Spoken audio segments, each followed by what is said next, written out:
Welcome to this B20 Italy Argentina Dialogue. I would like to start by thanking Argentine governmental authorities, particularly Ambassador Arguello, G20 Sherpa, and Ambassador Tetamanti, Secretary of Foreign Affairs, that kindly accepted our invitation to be part of this session. At the same time, I would like to extend our appreciation to Mrs. Emma Marcigaglia, B20 Italy Chair, and her dedicated Secretariat team for providing us today with the opportunity to directly appreciate the concluding results of 8 months of continued constructive discussions of the B20 international business community. Following most difficult times for multilateralism and the painful initial phases of the pandemic during the G20 Sorry Circle, the G20 Italian presidency was presented with the challenge to lead the effort of rebuilding back better in the aftermath of the crisis. This meant dealing with global health, climate change, sustainable recovery, all of this in the context of increased inequalities. We will be focusing today only on 4 key areas that will be presented by the leadership of its task force. That means trade and investment, digital transformation, health and life sciences, and employment and education. All of them critical in our UIA industrial agenda. Without further ado, it is now time to introduce our host, Daniel Funes de Rioja, President of UIA and former B20 Argentina Chair, and current member of the International Advocacy Caucus of B20 Italy, for his opening remarks. Daniel, you have the floor. Okay, thank you, Fernando. Thanks a lot, Emma, dear colleagues, for being here. Ambassador Arguello and Ambassador Tetamanti also representing the government of Argentina, because we are in the process of the G20.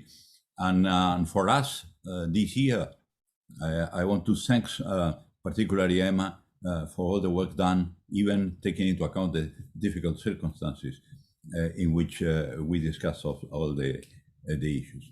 We are committed with the G20 process, not only as Unión Industrial Argentina, but also the group of 6, banking sector, construction, stock exchange, rural sector, and certainly commerce sector. We all together, we work during the G20 process in Argentina, but we continue dealing with this together during these years. Certainly we are doing so not only ourselves, but with our business community and linked with the Global Business Coalition, who is in turn as a network partner to the B20. The continuity of this process is granted in here, and hopefully will bring important solutions for a world that is facing a severe crisis, and as we never saw in our lifetime. Before COVID-19, we already had the challenge to sustain multilateralism. And Fernando mentioned that, but for us, it's a critical point, it's a central point in the discussions of the G20. And G20 was the right place to look for a common understanding within major disagreement.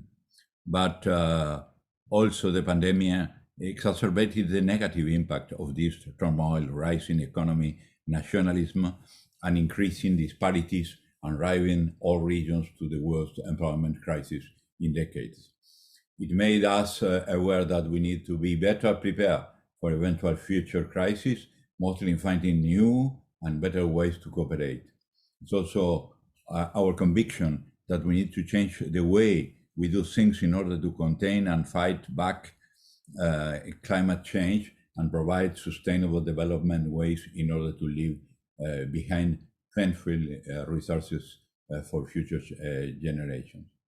At the same time, we are on the verge of the most significant technological revolution, which in fact already started, but we are still perceiving a hint of what the digital future will bring. All of this maintaining transparency with proper rules of conduct and conscious efforts toward gender parity goals. Let me mention a couple of things. One was I emphasize on the question of multilateralism. For us, the middle-sized countries, is key to have this check and balance rules in order to have a transparent and fair trade worldwide. The second question is digital transformation. As the engine of sustainable growth has demonstrated through the pandemic, its capacity to sustain activities and provide social life despite the health crisis. But there is a lot of room to go in terms of disparities, in terms of deployment of its potential and fostering innovation, but also in terms of setting multilateral rules for data security and privacy. And the other thing that I want to recall your attention is the future of work and education. We work together with the German government and colleagues at our time, in our time during the Argentinian B20 process, in order to link both things. Work and education are connected, and we cannot disconnect that, because employment and education should be analyzed together, because employability is one of the major challenges and requirements of the new digital area. That's the reason by which, as we discuss at the high-level caucus, and I want to thank Emma for inviting me to be part of the high-level caucus, we are at a crucial point. It is time to rise to the challenge as business representatives, promoting dialogue, foster policy actions for a world with growth and inclusion that each year would get us closer to the UN development goals. Working in conjunction with our governments and with multilateral organizations to achieve this goal, and particularly in a tripartite way with the workers and government. I think that we have together responsibility, taking into account the difficult times and the difficult challenges that we are facing. But we will do so, and we want to continue working at the G20 process. And I want to end my words saying that I appreciate a lot the Italy process, the transparency, the cooperation, and particularly from the Argentinian point of view. Thank you. Thank you very much, Daniel. It is now my pleasure and honor to introduce Mrs. Emma Marcegaglia, Chair and CEO of Marcegaglia Holding and B20 Italy Chair, for his introductory remarks. Thank you very much, Fernando. So, dear Daniel, dear Honorable Ambassador Arguello and Tetamanti, dear Barbara, Roberto, Munzi, and James, ladies and gentlemen. First of all, let me warmly thank our partner association, the Union Industrial Argentina, for having co-organized this B20 Global Dialogue.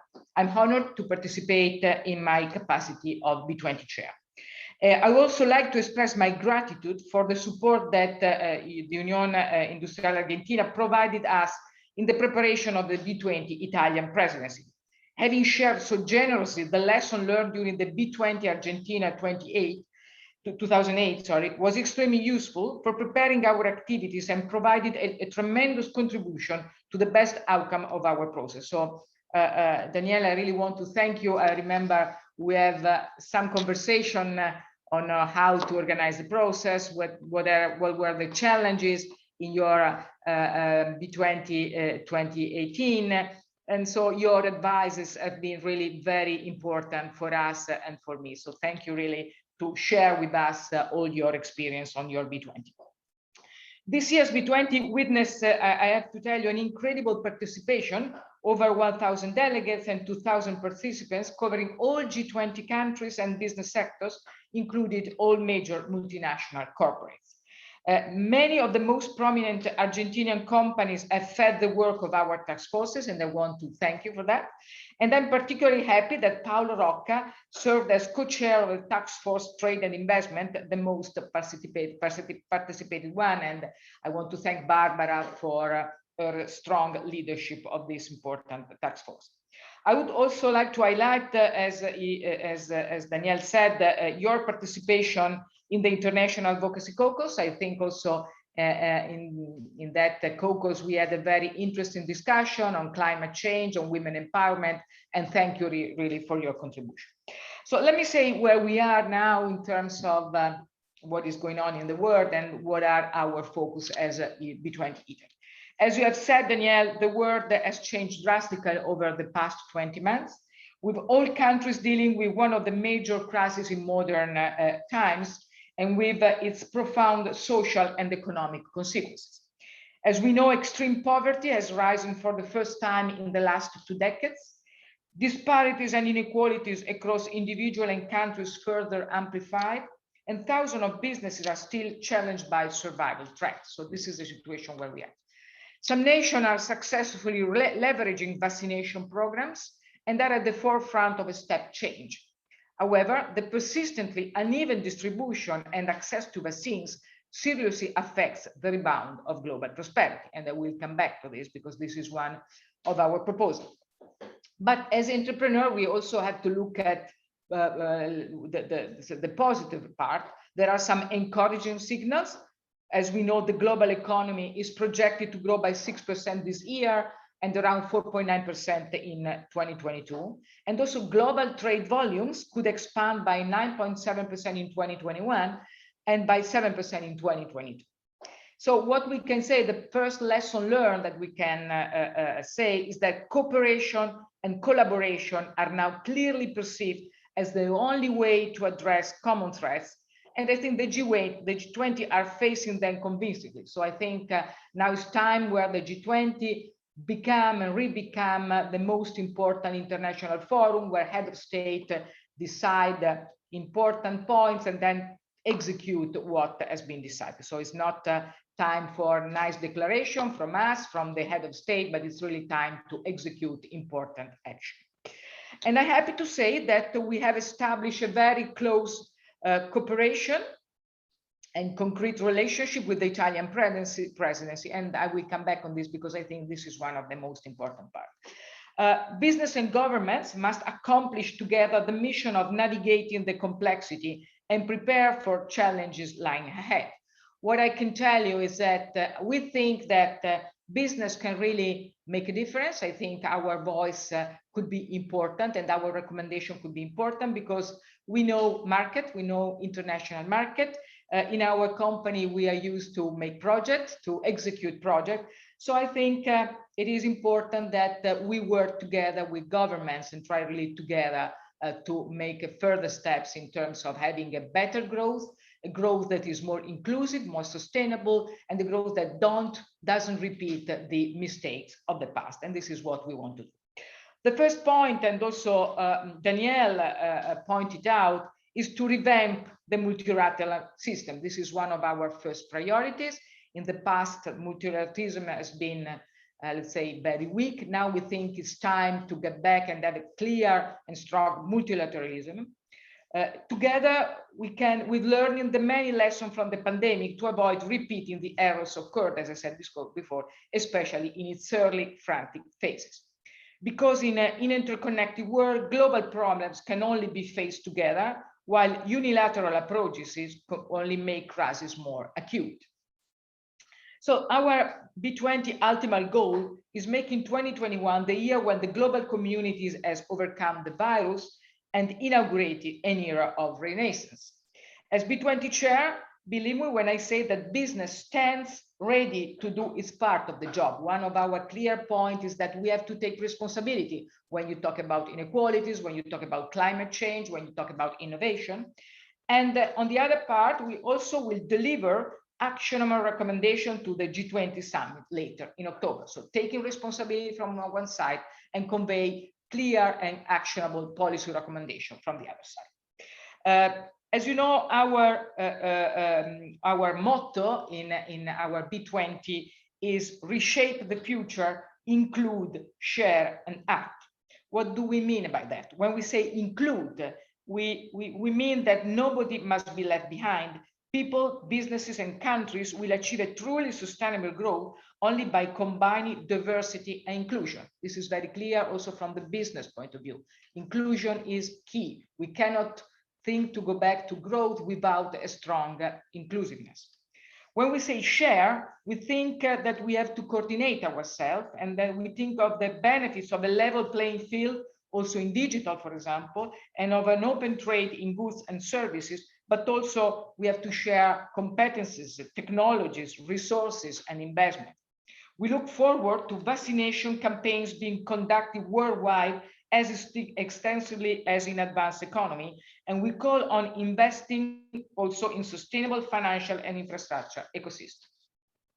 And when we come to act, we need to say that, as I said before, action are needed and measurement action are needed. The first thing, as Danielle said, that we have to be prepared for future possible emergencies, say a cyber attack, say another pandemic, say a climate change disaster. And here, because we have to say we were not prepared when the pandemic arrived. And I think here a strong coordination among head of state, but also strong coordination with business could really work on that. So we need really to have international coordinated readiness action and contingency plan.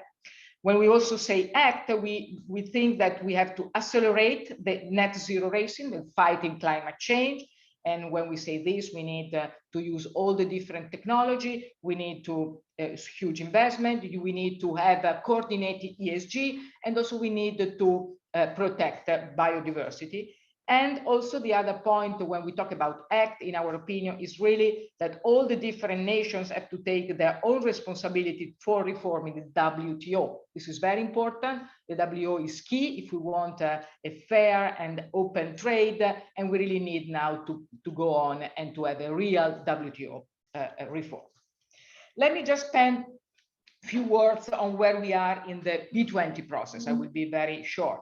So, as you know, we have worked a lot in the last 7 months, and all our 9 task forces are conclude and endorse their work.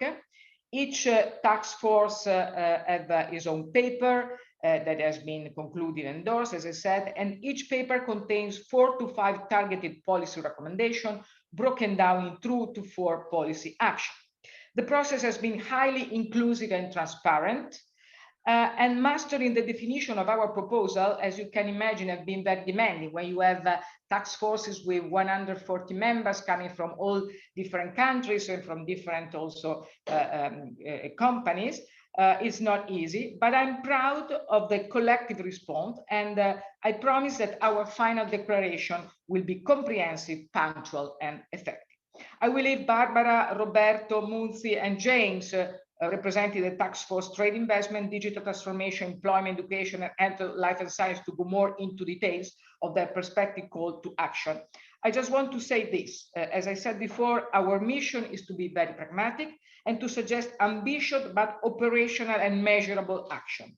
Thus, we have made an extra effort compared to previous cycles by innovating the process. All policy papers annexed to the final declaration will contain 3-4 leading KPIs approved by the task force members. And each KPI will provide measurable indicators over time connected to one or more UN SDGs and to the G20 3P, that, as you know, is people, planet, and prosperity. At the same time, their implementation will be monitored along the 3 years timeline. Many targets are set to 2024, calling on the next 3 G20 and B20 presidency to commit on their achievement. One of the points which we discussed with Danielle was also continuity. It's not nice that each G20 and B20 start from scratch. I think it's important that we have continuity in our policy recommendation and in our action. Because the mission of the B20 is to support inclusively the G20, and we needed our vision to be projected over time. I really hope that the forthcoming presidencies of Indonesia, India, and Brazil will take up the challenge and continue our work.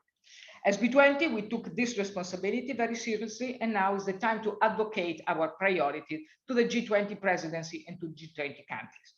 As for the Italian presidency, we have already organized 9 B20 G20 dialogues, and we will have another couple in the next few weeks with the relevant Italian ministers, some of their G20 homologous and other outstanding international profiles, totaling over 6,000 participants.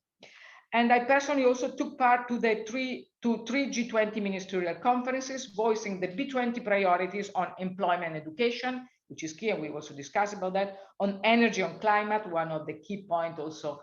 We are also, building for the COP26 as well, and most recently on women empowerment, while Sergio Dompe, Chair of Health, took part yesterday to the Ministerial on Health, where a very important decision on vaccination have been taken. I also brought our vision to the G20 Forum on digitalization and other key points, and on the WTO, where we will be back as B20 again in September, and most important, in December at the WTO Ministerial Conference.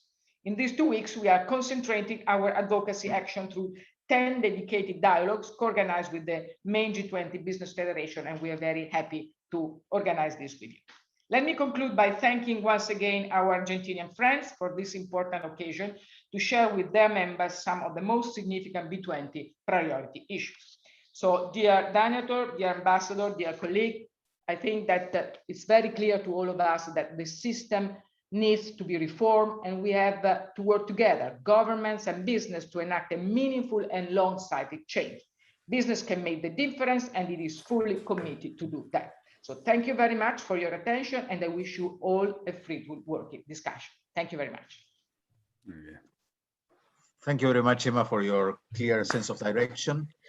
It is now our pleasure to introduce our keynote speaker, Ambassador Jorge Arguello, who is at the same time Argentina's ambassador to the United States and B20 and G20 Sherpa of Argentina.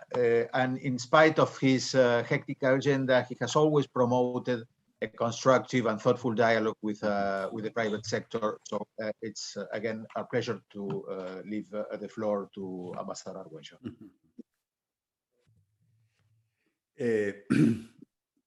Thank you. It is a pleasure to participate in this virtual meeting. Let me first thank B20 Italy and the Unión Industrial Argentina for co-organizing this very timely dialogue. Thank you to Emma Marcegaglia, our friend, chair of the B20. Thank you, Daniel Funes de Rioja, my old friend, president of Unión Industrial Argentina, and thank to all the speakers in today's event. G20 Sherpas will be, as you know, meeting in Florence in a few days to build the leaders' declaration for this year. I look forward to hearing your recommendations that will be a valuable contribution to our work in Italy. The G20 has a crucial role and a special responsibility in today's global challenges. Ending the pandemic and preventing future ones, joining forces to mitigate the effects of climate change, ensuring an inclusive economic recovery. Those are, in my view, the principal axes of our work in the lead up to the Rome summit in October. Now, the virus will remain among us if we cannot execute a vaccination plan. A vaccination plan that reaches 40% of the population of each country by the end of the year and 60% by the middle of the next year, as has been proposed by some international institutions. And not only that, as is already the case, the emergence of new variants with a greater capacity to avoid vaccines and drugs is likely to delay the return to what we used to have, a normal life. More than 500,000 deaths from COVID-19 are the unfortunate result of the world's failure to respond to the pandemic with a greater degree of cooperation and solidarity. Despite the warnings, the current international health architecture was neither prepared nor funded to prevent and respond to this emergency. Filling significant gaps in the pandemic response system will require increased financial resources by $75 billion over the next 5 years, or $15 billion per year.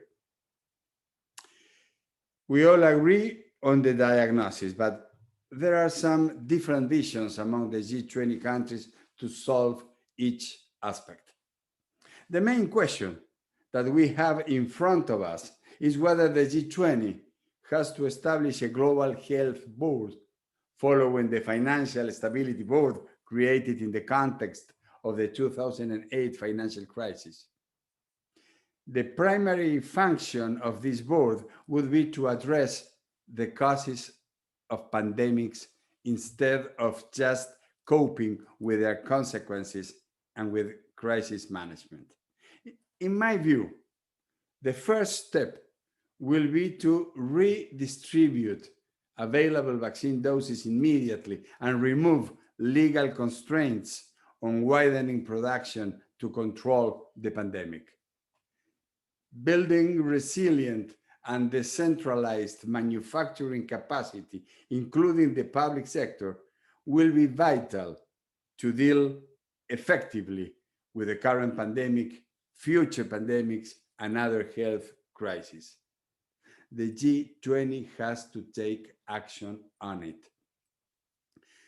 The risks linked to climate change, while developing more gradually, are at least as significant as those posed by COVID-19.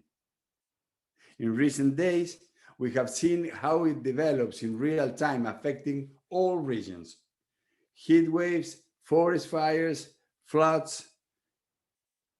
As it has been said by the Intergovernmental Panel on Climate Change, limiting the damage already done will require all available tools and broad global participation.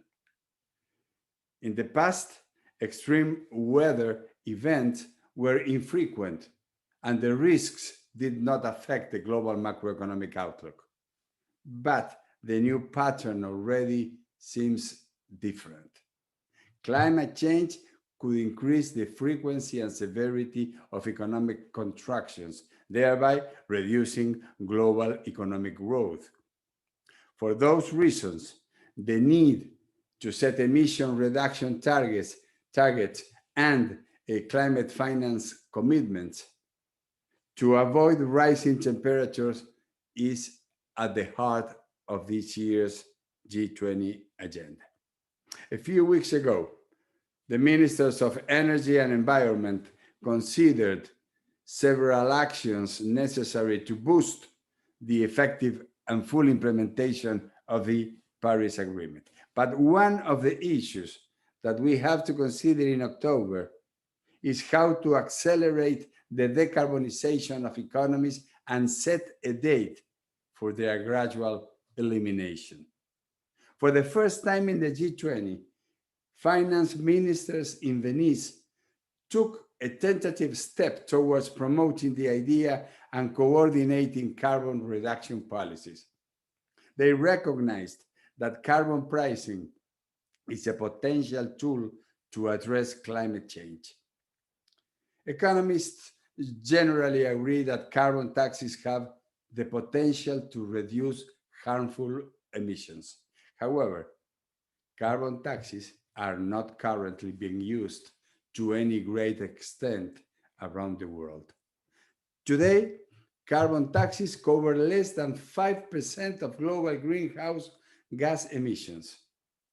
Or to put it in another way, more than 95% of all emissions globally are not presently subject to any carbon tax. One crucial aspect is whether it is possible to harmonize internationally carbon taxes to minimize distortions in the global economy. Unilateral measures are far from ideal. It might make sense to look at a global minimum tax regime for carbon emissions as the G20 did in international corporate taxes. After all, the climate is a global challenge, and unilateral national approaches or regional mechanisms for pricing carbon emissions have not been very effective. In the longer term, G20 has a role in designing and building a greener and fairer global economy and financial system. The G20 must create the necessary conditions, I would say, for all countries to recover from the crisis, especially taking into account the financing conditions of middle-income countries and the debt restructuring processes in the long term. We must avoid the risk of asymmetric recoveries that deepen inequality between and within countries. So, more equitable progress in the global distribution of vaccines, meeting the financial commitments made by developed countries to sustain the energy transition of countries with fewer resources, avoiding the deepening of asymmetric recoveries are the main challenges the G20 face today. Thank you very much. Thank you very much, Ambassador Arguello. A pleasure and very clear. We are now going to listen to and ponder the presentations of the 4 task forces. We will have a few minutes to answer any question, so we encourage you to send them through the Q&A or preguntas y respuestas as depending on the language of your Zoom, so we can compile them and present them accordingly. This will be done in the end of the 4 presentations, at the end of the 4 presentations. So, Barbara Beltrame, Vice President of Confindustria, is the chair of B20 Trade and Investment Task Force. I have a privileged position because I acted as deputy co-chair of the task force, so I can certainly attest to her drive for results despite the logical tensions that arise normally in this critical multilateral dimension. So it's a great pleasure to introduce Barbara. Barbara, you have the floor.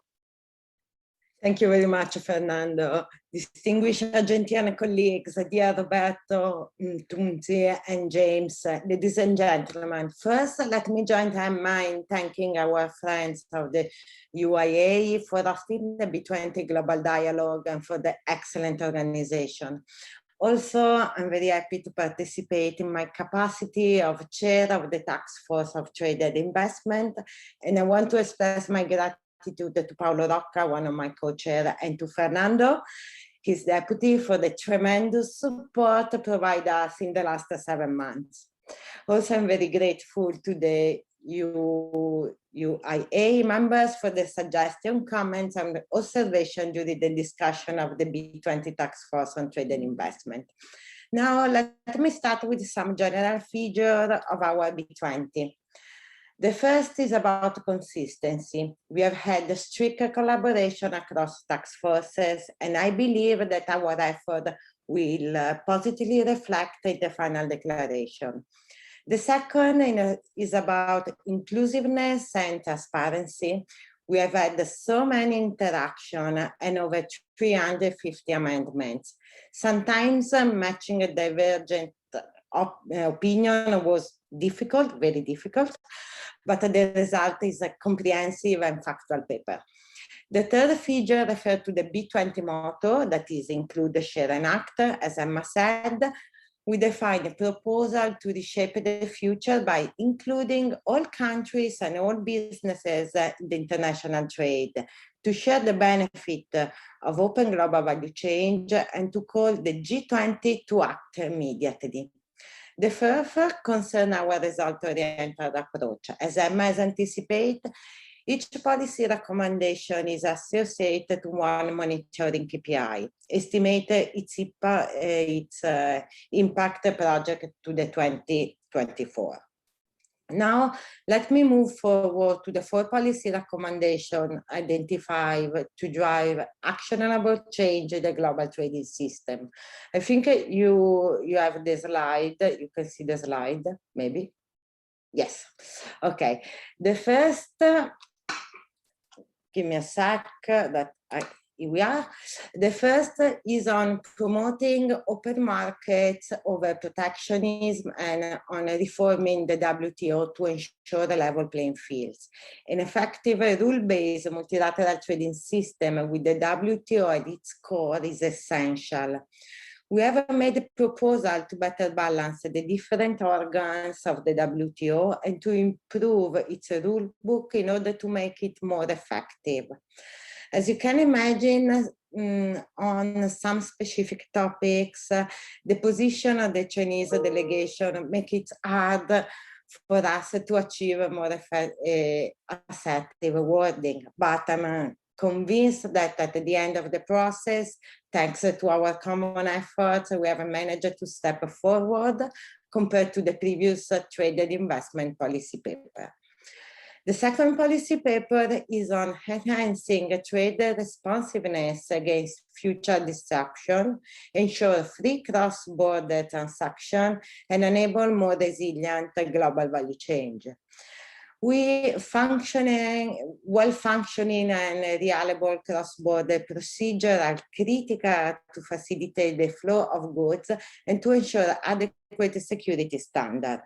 So we need more open and resilient global value chains, and governments should remove bottlenecks and harmonize their standards. The third recommendation is about how to facilitate the participation of all businesses in global trade by removing barriers and improving their access to trade financing. Small businesses have been the most affected by the crisis and remain extremely vulnerable. They need more support in facing regulatory requirements and transaction costs. Moreover, we call agencies and institutions to ease their access to global avenues and guide them through. So the fourth and last is focus on making trade and investment impactful drivers of sustainable development and increase foreign direct investment flows. Our objective is to drive financial research toward the most promising sector. Moreover, the G20 has the responsibility to promote and support social and environmental friendly initiatives, and we strongly encourage the G20 to do it. Now, the question is, how can our result be measured? As I said, each policy recommendation is associated with the leading KPIs to track its impact and implementation to the next G20 and B20 presidencies. The first policy recommendation, we have set the reduction of the G20 imports impacted by the restriction measures from 10.4 down to 5%.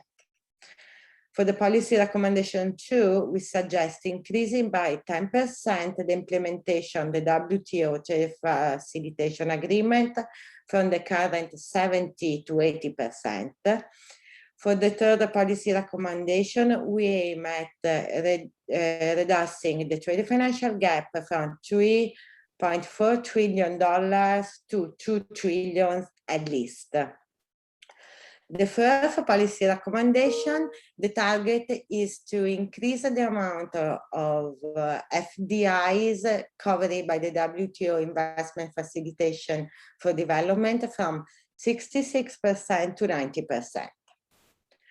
All our recommendation and action will be conveyed to the Italian government in view of the G20 trade ministerial meeting taking place on October 12.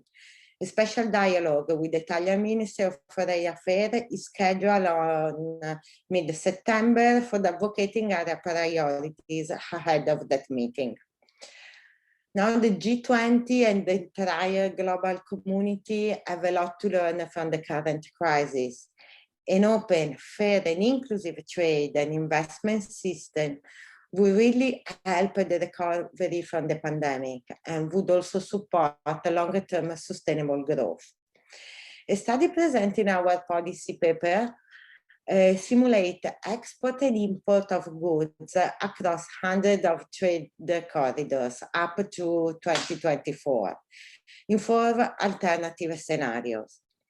In the best scenario, the achievement of our target by 2024 would be an additional G20 trade value of $1.6 to $1.8 trillion. So that's it. So to conclude, I would like to thank once again our friends of UIA for this great opportunity today. And I'm confident that with our joint effort, the business voice will be heard loud and clear in the G20 summit and in the relevant multilateral organization. Thank you very much.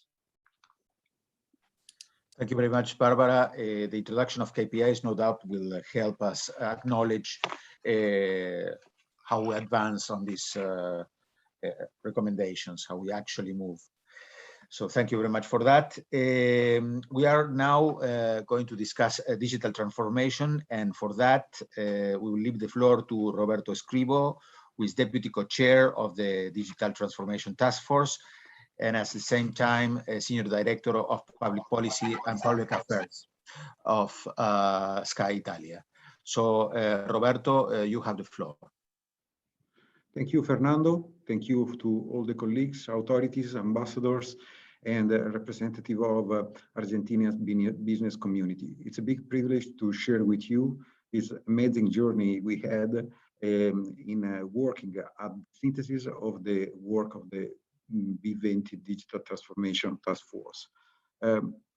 Digital transformation is more and more a key engine of sustainable global economic growth, with over 60% of GDP expected to depend on digital technologies by 2022. So next year.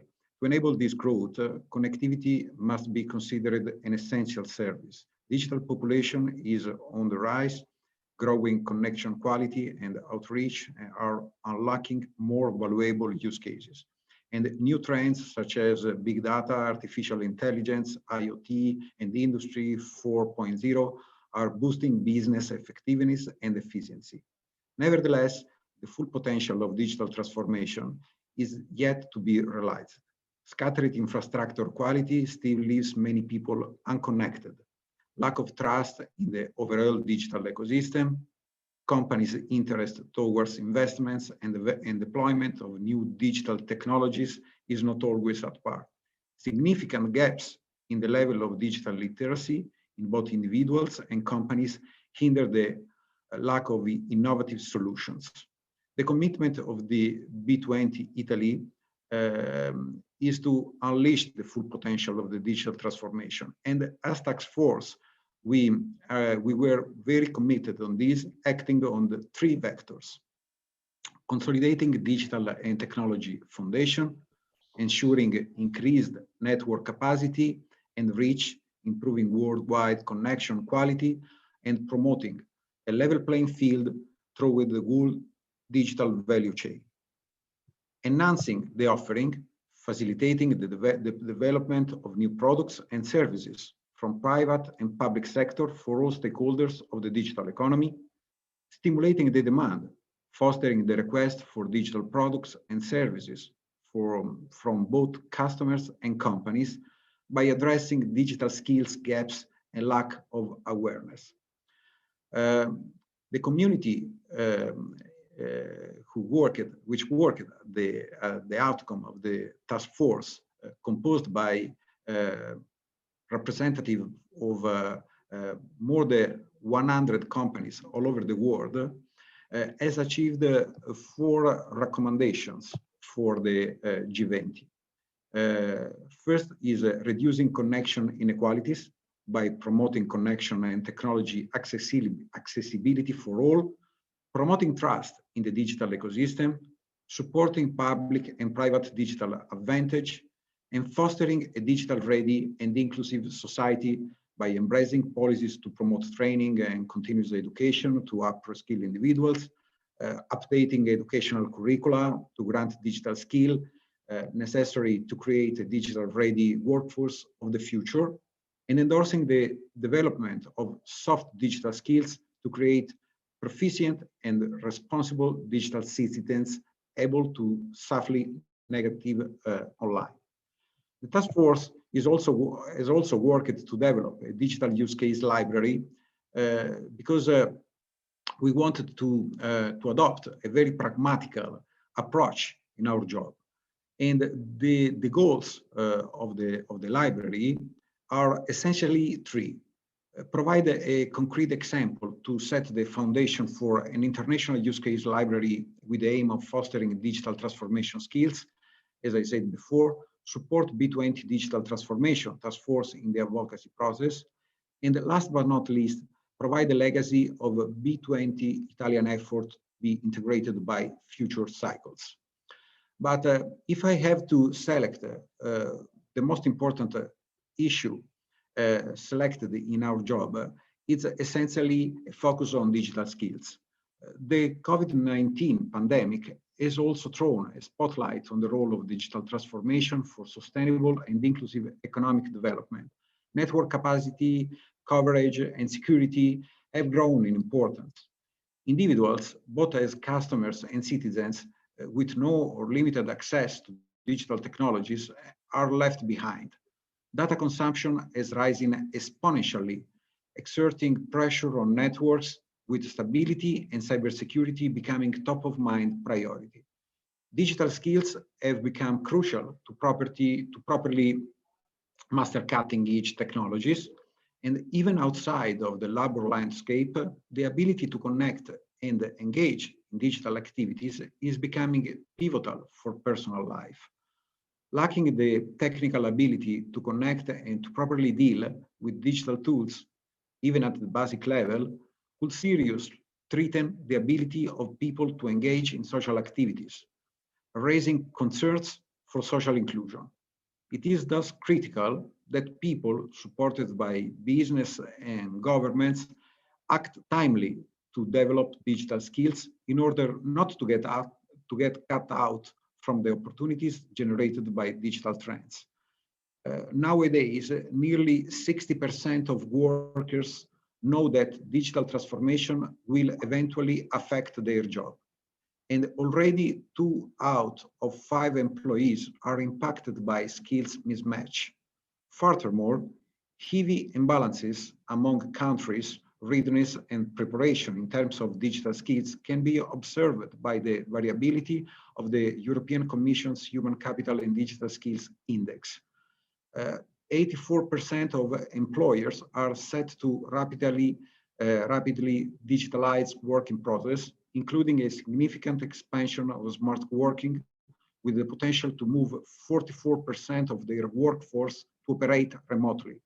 Moreover, the predicted rising share of automation and significant skills gaps in dealing with digital technologies will represent a barrier for innovative and development.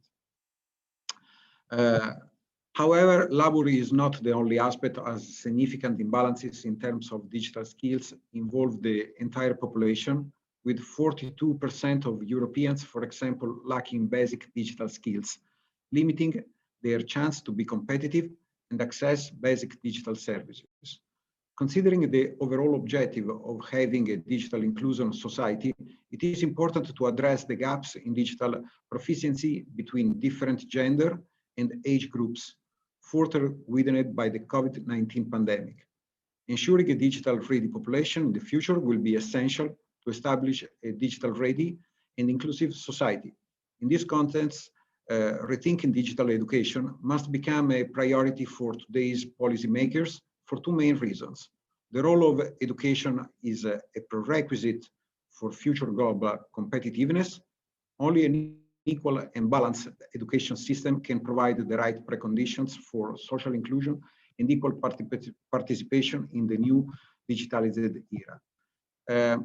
So thanks a lot for your attention, and let me thank again Confindustria, the B20 Secretariat, and you all for support and attention. Thank you very much, Roberto. I think you brought to the floor an issue that is really important for us, digital skills and how to deal with the education for the new demands of work is certainly, and global competitiveness is certainly a big theme for us. And it's probably the perfect introduction for the next task force, which is employment and education. And for this, we have Tsundi Ngwaba, which is an old friend, a serial entrepreneur, and has been in the task force, also in co-chair in B20 Germany, is now a co-chair for B20 Italy, and has been an active member since 2008. So, Mr. Waba, please, you have the floor for your remarks. Muchas gracias, Fernando. Thank you very much. Let me start. I think I cannot help myself reflecting on the amazing time we had at the B20 Argentina, having some amazing wine in Mendoza, and loving our time in Buenos Aires as well. It's like it was yesterday now that we are with the B20 Italy. I still have photos of that, and it was the first time we nearly finished so many bottles of wine in Mendoza. That's just to tell you how great a time we had. And to be invited to a UIA discussion in partnership with the B20 Italy is like coming home. And I'm happy to see friends I have come to know over the years, including Danielle, who at some stage had to find my daughter at the Buenos Aires airport on her way from Porteña. And we didn't even know where Porteña was. And even Danielle didn't know where Porteña was. And he lives in Argentina. But he was kind enough to find my daughter and make sure that my daughter's met at the airport. So it's like coming home. I think for me, it is important that one recognizes the important role the UIA has played as well in business. Having been around since, I think, 1887 for many, many years. And so the experience and wisdom is now part of the DNA in business. And when I was trying to think about how to use my 5 minutes today, I thought, rather than tell you about what we do in the task force, which you're all going to get a report of, let me rather concern myself and try and stress the monitoring aspects that we have all covered as colleagues. You've listened to Barbara, you've listened to Roberto and Emma when we started, and everything in the B20 Italy, if I were to use it as a defining element, is the absolute focus on continuity, and linking to the monitoring KPIs and so on. But I thought for me, the IOE Deloitte monitoring report conclusions are perhaps very important as we lead to the B20 summit for all of us to think about them. The impact of the COVID, as we know, and everybody has mentioned this, had drastically highlighted the need for bold and ambitious reforms. The performance of labor markets during the crisis with the result of policy choices, a swift and sustainable recovery will depend, and we all know this, on proper labor market and education frameworks. This is even more important as many employees are in danger of losing their jobs permanently to rapid automation, digitization, and structural changes accelerated by the pandemic. The second point that you would pick up from the monitoring report by IOE and Deloitte is that there is really no need to reinvent the wheel. In many ways, when people talk about building back better, which is not my favorite phrase, I must say, this building back better for me, but I understand it within the context that we need to undertake actions already identified long before the onset of the pandemic, because all the issues we are dealing with, we all agree, pre-existed the pandemic. What the pandemic did was to accelerate and accentuate and make things look the way they do so that we cannot avoid them anymore. The G20 had agreed in the past on important policies, such as the G20 Entrepreneurship Action Plan, the G20 Structural Reform Agenda, and the G20 Skills Strategy. these commitments need to be turned into concrete actions in all G20 countries as we move forward in terms of the continuity that Emma also touched on. The third point is that the impact of the G20 at the national level has been noticeable in the last 3 years.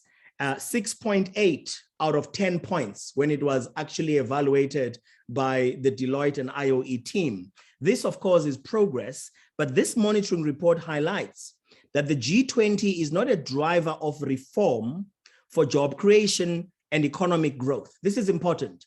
If the G20 is not a driver of reform for job creation and economic growth, then it means we need to make all work harder post the B20 Italy to make sure that all the things that we are all collectively discussing are an impact, because without impact, we're all wasting our time.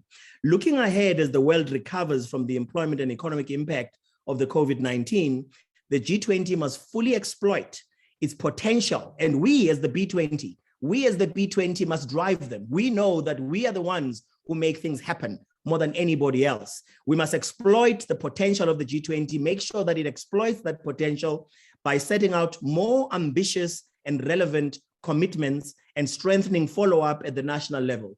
If this is successfully done, the G20 could undoubtedly have its most impactful decade to date.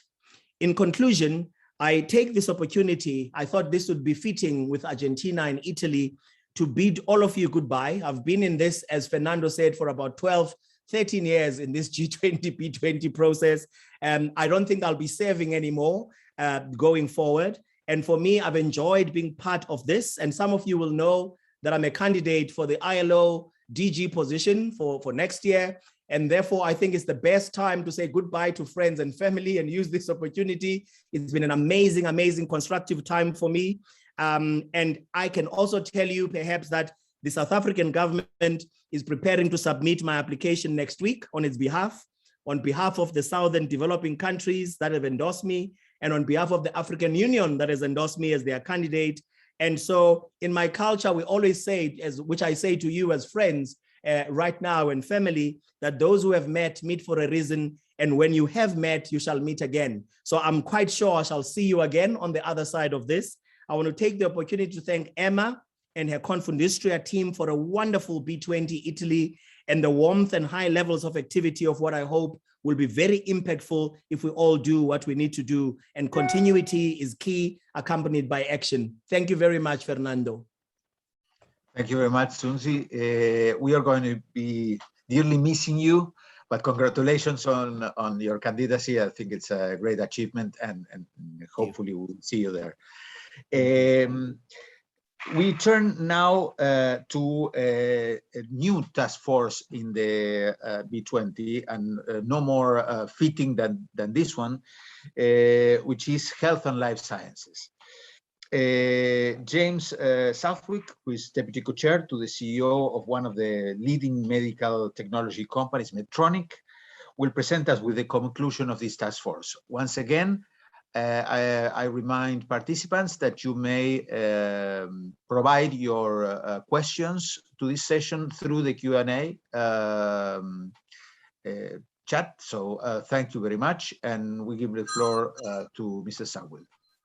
James, you have the floor. Thank you very much. One moment, I will share the screen very quickly. It's really a great honor and pleasure to meet with the Argentinian ambassador, the Argentinian Industry Association, on behalf of the B20 Italy Life Sciences Task Force. We had an extremely productive discussion, and I want to briefly just highlight the main themes. The task force, of course, was one of several, and it was a very large participation, nearly 90 companies from around the globe, including small business and as well as multinational companies, medical technology, diagnostics, pharmaceuticals. It was very ably chaired by Sergio Dompe of Dompe Pharmaceuticals, and included the CEO of Bayer Pharmaceutical from Germany, Mr. Werner Baumann, my CEO from Medtronic, Mr. Jeff Martha, the Executive Vice President Asia for AstraZeneca, Mr. Leon Wang, and Sir Mark Caulfield, a very distinguished biotech researcher from the UK. I will show only a couple of slides. The task force focused on 3 recommendations. And the first was in the area of innovation. The main theme of the task force was, if we think about the pandemic and the recent times, innovation has delivered tremendous results in great speed.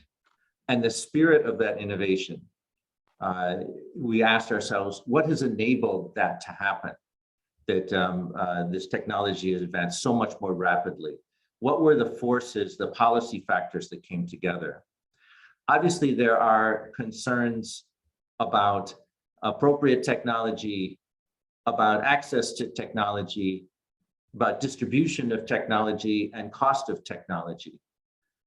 But the technology is the engine of the car. We can talk about whether it's too fancy a car, we need mass market cars, where's the car going, does the car pollute too much? But without the engine, there is no car.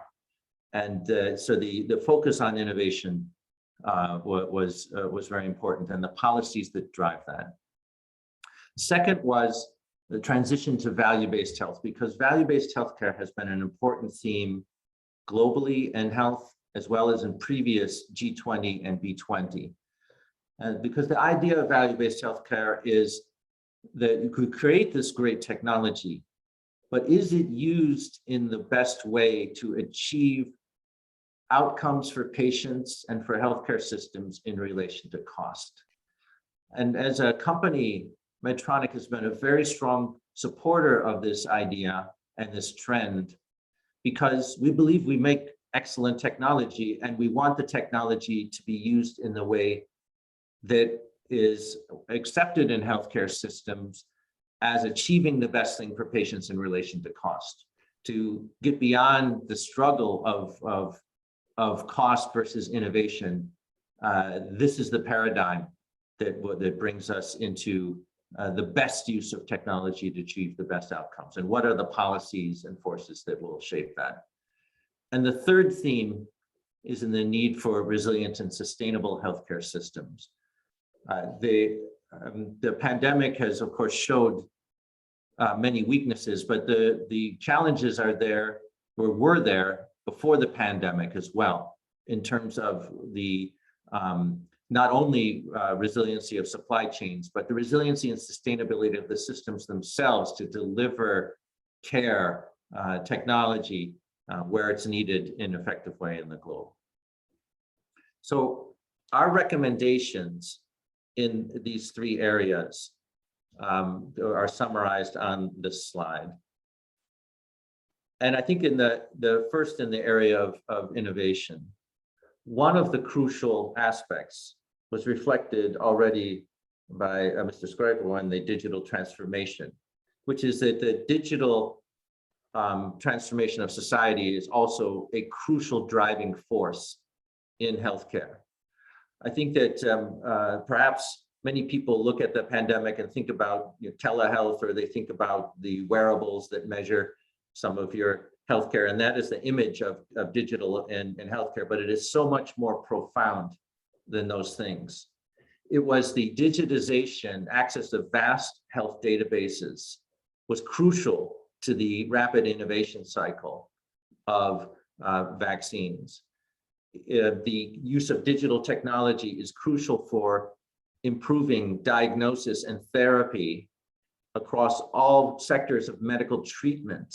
It is not only about clinical observation. It goes deeply into treatment. It goes deeply into analysis and relying on big data and digital tools. And the access and use of data, the ability of systems to build trust in use of health data to improve research and improve care, is a fundamental concern.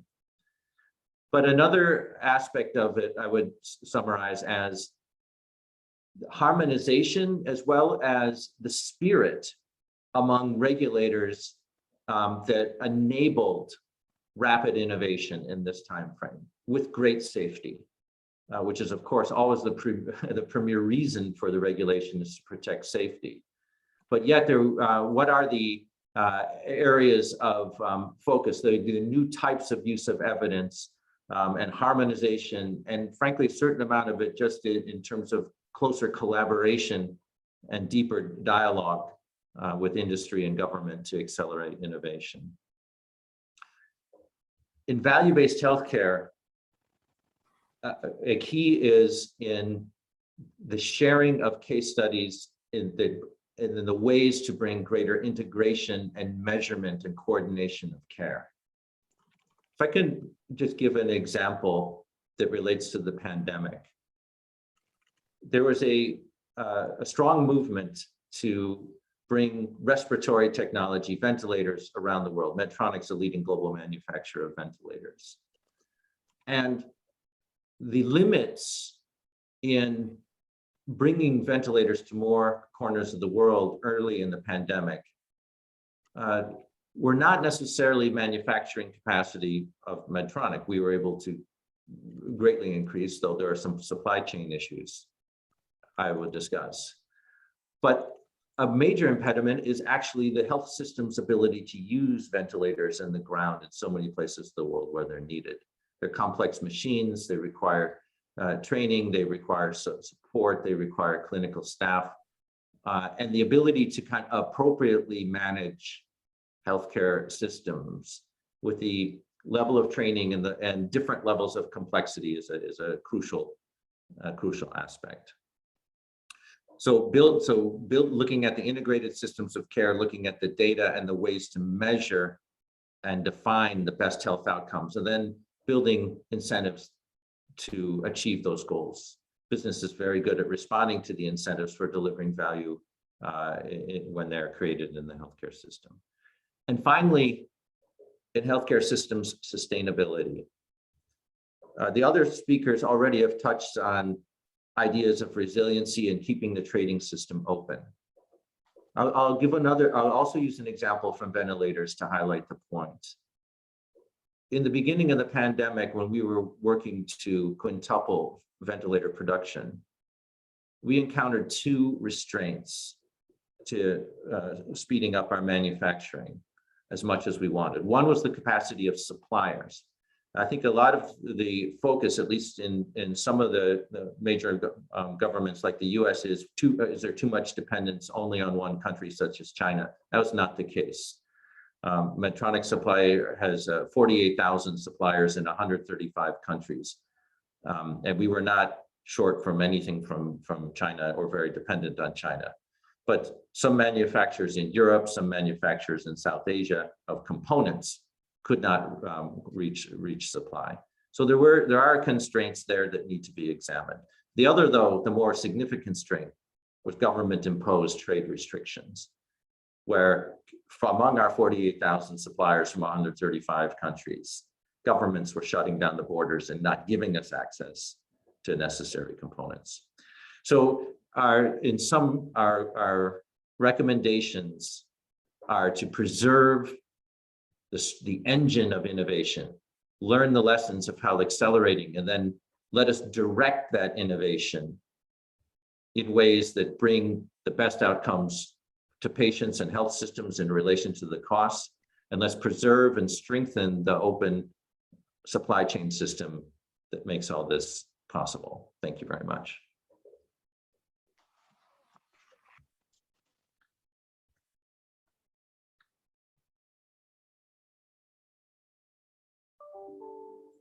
I'm sorry, Fernando, I think you're on mute still. Thank you very much, James. That was a very clear presentation and very interesting. I think it gives us a lot to reflect upon. I don't see any questions from the attendants. So given that we are a little behind schedule, and this, of course, means that all the presentations have been more than clear. I'm gonna follow through with our schedule and give the floor to my old friend Marco Felisatti, B20 Italy chair, with whom I personally shared the long and winding road of the B20 since 2009 for his concluding remarks. Thank you very much, Fernando, and thanks to all, dear President, Funes de Rioja, Ambassador, friends, colleagues. Allow me to serve on the last words of Fernando to awarding with my special thanks. You've been, Fernando, really part of our team. And as a veteran and a master of B20, I guess that your last international travel after Riyadh in January 2020 was to come here to Rome to teach us the Argentinian lessons. Me and Giovanni, we do remember and we really appreciate it. Our hope is that we managed to turning into practice satisfactorily. I can only echo Emma when she said that our main commitment since the very beginning was to operate in continuity with previous B20 cycles while innovating. This is one of the most difficult things you can really work out when mastering such complex and challenging exercises like a B20, especially in this harsh conjuncture. The two new task forces that we have introduced, Health and Life Sciences, and the Action Council on Sustainability and Global Emergency, should be somehow self-explanatory to everybody, at least the reasons why, the reasons that brought us to establish these new task forces. And I think we did right. I can only hope that our final outcome will satisfy our constituency. And I'm positive in this regards. We have really come a long way together since January last year, and we're now heading towards ours. And when I say ours, I mean of everybody here, our final summit, precisely 1 month from now on. I hope that many of you will be able to travel to Rome and be with us. I know that there are heavy constraints from Argentina, but these things are out of our control. And be ensured that we will deploy our best efforts and our best resources to accomplish the mission with a sharp, effective, and impactful final declarations. We have done altogether a great job, broken down into 9 working groups, task forces, action council, special initiatives. We have involved a number of prominent businessmen and women. But then the final results will be measured across and a long time. The other innovations amongst the many we have brought into the process is to try to measure our achievements. Setting KPIs can look a simple thing. You just make a study and you set figures, you set a timeline, and you set an owner. So you make somebody else accountable for achieving these targets. Well, Fernando, you can witness that it's not that easy, and all colleagues, and especially the co-chairs of our task forces, know how much work there is behind that reasoning. I want to stop here because we're running out of time. So please accept my personal, and I'm speaking on behalf of Emma and Barbara as well, and all the co-chairs, our greatest appreciation for your precious and content and punctual support. And I really look forward to meeting you soon, either in Rome or elsewhere. Who knows? Thank you very much. Thank you very much, Marco. Excessively kind words, but thank you anyway. Well, just to make a quick comment on what we've listened, I think we listened to highlights on these 4 task forces, but there is a lot more depth and span to consider within the policy papers that were developed precisely for these task forces, and they will soon be available, and we will have time to contemplate them. For example, the discussion on a consensus approach to carbon pricing, which is one of the questions that Ambassador Arguello raised, was something that was discussed, and there was consensus on precisely that it is not good to have unilateral approaches. So I think this is something that we should acknowledge. But there are lots of issues regarding the future of employment, for example, or on issues on sustainability. Precisely the extension of the impressive B20 Italy work that Marco referred to covered many other substantial areas that we have not discussed today, that are absolutely fundamental for Argentina. For example, energy and resource efficiency. This is where YPF CEO was co-chair for this task force. So this is a fundamental issue for us, and unfortunately, it is very hard to develop a session for 9 task forces. So we had to select jointly with B20 Italy with certain restrictions, but we are going to keep discussing this for the foreseeable future.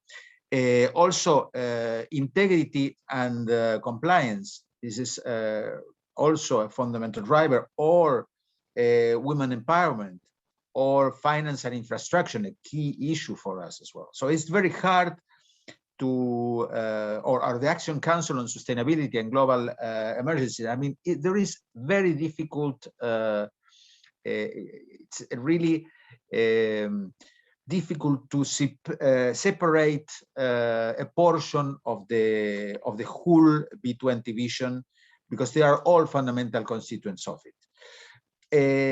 Most of the recommendations of the B20, and this is something that we also communicated during our presidency, are not supposed to be implemented through multilateral bodies or institutions. Rather the opposite. Most of them, it's consensus work to carry back home. Some dealing with competitiveness, other dealings, basically all of them dealing with the UN development goals. So we should consciously reassess these drivers, these discussions, and make them part of our national agenda. The substantial work that could make us address key factors of our own country competitiveness in order to kickstart growth with social and environmental consciousness as we move away from the worst of the pandemic. So there's a lot of work ahead, but we need to think of these times as exciting times, and the logo "Building Back Better" is probably very accurate for the job to be done. So with that, I would like to give the floor to Ambassador Tetamanti for his final conclusions. It's very fitting, as Pablo Tetamanti has been involved, Ambassador Tetamanti, with G20 procedures for several years, so it's very fitting that Mr. Tetamanti addresses us at this point. Thank you very much, Ambassador, for your presence and support. Thank you very much, Fernando Landa. It's a real pleasure to be able to join you in these procedures one more time. I would like also to thank the Italian B20, Marco Felisatti and Emma Marcegaglia for their support, and the Unión Industrial Argentina, and of course, all my best wishes for Funes de Rioja, to whom I also send my warm congratulations for hosting this very necessary dialogue and inviting me to participate in these closing remarks. I also join those thanking the work done on the different task forces, and we will certainly be able to profit from their recommendations. This event allows us, among other things, to continue to address and evaluate the challenges and strains posed by the COVID-19 pandemic and its variants, as well as to begin to assess the way forward, to build back better and to secure a more resilient, inclusive, and sustainable economic recovery, in line with this year's aptly chosen by B20 motto, reshape the future, include, share, act. And I can only join the remarks made by Ambassador Arguello early on this general subject. Since the emergence of the pandemic, our country has always emphasized the need to address the challenges that have arisen on the basis of global solidarity and international cooperation. As President Fernandez had accurately expressed during the Global Health Summit at the end of May, the pandemic's serious health, economic, and social consequences have proven to have a disproportionately negative effect in developing countries, especially in our most vulnerable populations. We welcome and share the B20's conception of healthcare as an investment, not an expense, whereupon the way we may build resilient and sustainable healthcare systems. Whether we discuss about personal protective equipment, vaccines, or funding, the negative effects of the pandemic are even more acute in the countries of the global south, which are the ones who suffer the most from inequality, poverty, and exclusion. Any policy or recommendation to the G20, such as those made here today by the B20, should seek first and foremost to impede the exacerbation of existing inequalities, so as to provide a more stable and equitable footing for all on the path to economic recovery, which lays before us. In this regard, we welcome the promotion of the strategic use of technology, science, and data, insofar as it provides the tools to ensure equal access worldwide to life-saving elements and techniques. In this context, an equitable distribution of vaccines must be ensured worldwide, we hope without export restrictions or limitations of any kind. Further debate regarding medical and pharmaceutical products must be pursued at the WTO. In coinciding with the B20's recommendations, a strong multilateral rules-based trading system with the WTO at its core must be strengthened. We also support the B20's initiative to foster the inclusiveness of MSMEs in the global trade by supporting the development of digital skills and digital infrastructures, which our country has supported by means of our legislation on the so-called knowledge economy. The global changes experienced in the world of work during the recent years showed us more and more that education to work transitions are not a single moment in the worker's life, but rather continuity throughout life. And therefore, people today are nourished by lifelong learning. For this reason, we must develop strong and coordinated employment policies and public employment services that accompany workers in these processes. Skills development for the future of work must provide workers with the necessary tools for upskilling and reskilling in a context of continuous change, as well as for the small and medium-sized enterprises and entrepreneurs who rely on them in this ever-changing landscape. And we therefore welcome the B20's drive to prepare the workforce for future industrial revolutions, while ensuring inclusive opportunities as we rebuild the workplace of the future. Argentina's priority is to promote a digital transformation that benefits everyone, leaving no one behind. This is why we're working on the digital inclusion of vulnerable populations, with special emphasis on inclusion of women, girls, and diversities, access to connectivity in remote and rural areas, and the reduction of gaps between developed and developing countries. This is aligned with the vision of sustainable development, which includes all three pillars: economic, social, and environmental, as we approach the Sustainable Development Goals in 2030. For Argentina, the relation between connectivity and social inclusion is of vital importance. We are working to ensure connectivity that is accessible, universal, secure, resilient, sustainable, widespread, affordable, and fast in line with the B20's Digital Transformation Task Force recommendations. Likewise, we consider that digital skills and digital inclusion are a fundamental complementarity axis to infrastructure and are key in educating our population for the future of work within the digital revolution. I am confident that this year's B20 policy recommendations will prove an invaluable contribution to our leaders' urgent task in addressing the challenges mentioned before. We must direct all of our energy and efforts towards building a better world, one which is simultaneously more interconnected, resilient, and inclusive and sustainable. All the best in all the coming up to the B20 Summit and the fruitful input of the B20 to the G20 Summit. Thank you very much. Thank you, Ambassador Tetamanti. With that, I think we reached the timing to end this session. So thank you to all the participants. Thank you again, Emma Marcegaglia, Daniel Funes, Ambassador Tetamanti, Ambassador Arguello, for all your contribution to this effort. Thank you very much, and we will keep on discussing this internally, I'm sure. Muchísimas gracias y suerte y veremos pronto. Bye-bye. Thank you.